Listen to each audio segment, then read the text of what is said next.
Olá, meu querido, que Deus abençoe você. Louvado seja o nosso Senhor Jesus Cristo, para sempre seja louvado. Na nossa partilha de hoje eu quero falar com você sobre comunhão. Lá no livro do Apocalipse, capítulo 3, no versículo 20, o evangelista São João nos ensina que o Senhor nos diz: Eis que estou à porta e bato. Se alguém ouvir a minha voz, abrir a porta, entrarei em sua casa, cearemos juntos, e eu com ele e ele comigo. E justamente esse texto vem falar de comunhão. É estar junto. Comunhão é a união com o Senhor. E a comunhão para nós se faz na Eucaristia. O Papa São João Paulo II escreveu uma encíclica chamada Ecclesia de Eucaristia, a Igreja da Eucaristia, em 2003, aonde que a primeira frase desse documento ele nos ensina: a Igreja vive da Eucaristia. Ponto. E nós devemos entender isso com muita profundidade. E por isso quero fazer esse vídeo para compartilhar com você essa comunhão, esse cear com o Senhor, esse comer junto com o Senhor, este se alimentar do Senhor. O apóstolo Paulo nos explica lá na carta aos Tessalonicenses que nós somos corpo, alma e espírito, aonde que ele nos ensina: santificai tudo que sois, corpo, alma e espírito. E o Senhor quer vir justamente alimentar o nosso espírito, fazendo comunhão. No Antigo Testamento nós temos lá vários relatos de Abraão, Moisés e vários homens da história da salvação do Antigo Testamento que, para ter comunhão com Deus, ofereciam sacrifício de animais, onde uma parte era queimada e a fumaça é levada aos céus e a outra parte era alimentada. Os homens se alimentavam dessa outra parte. Para quê? Para que se sentasse à mesa, como diz o livro do Apocalipse, para que se ceasse junto, para que tivesse comunhão. Eu tenho certeza que você que está me assistindo, que você só convida alguém para entrar na sua casa, sentar à mesa com a sua esposa, com seus filhos pequenos, com seus irmãos, com seus pais, alguém que você ama. Tenho certeza que por mais que você queira bem algum colega de trabalho, algum colega da rua, mas se ele não tiver a sua confiança, você não coloca para dentro da sua casa. Você não chama para sentar à mesa com você. E é isso que é ter comunhão. É intimidade, é comer junto, é se alimentar da mesma coisa, da mesma matéria. Só que Jesus, na Eucaristia, ele vai além. Ele não quer só comer junto conosco, ele quer ser o nosso alimento, o alimento da nossa alma. Se a gente pegar lá no Evangelho de São João, no capítulo 6, ele vai nos ensinar tudo sobre a Eucaristia.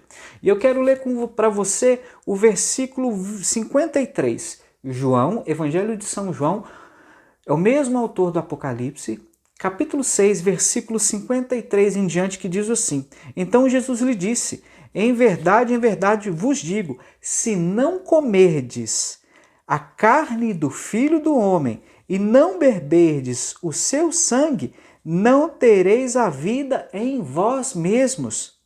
Quem come a minha carne e bebe o meu sangue tem a vida eterna. Quero repetir o versículo 54. Quem come a minha carne e bebe o meu sangue tem a vida eterna, e eu o ressuscitarei no último dia, pois minha carne é verdadeira comida e o meu sangue verdadeira bebida. Olha a sacralidade, olha a gravidade da Eucaristia na nossa vida. É algo muito grave. Ficar sem receber a Eucaristia é gravíssimo. Quem come a minha carne e bebe o meu sangue tem a vida em mim. Quem não comer não terá vida em vós. E quem comer, eu o ressuscitarei e terá a vida eterna.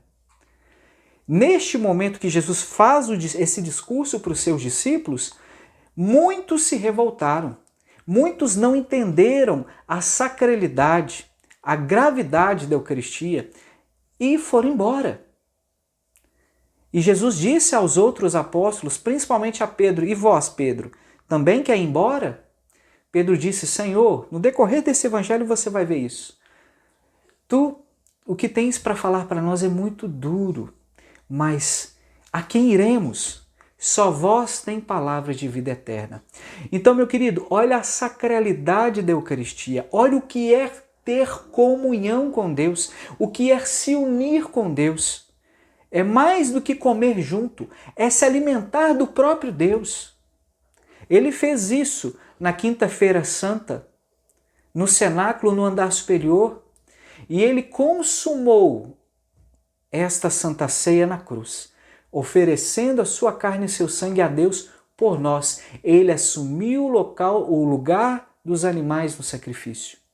Ali não havia mais a necessidade do sacrifício de animais, porque o próprio Cristo foi o sacrifício.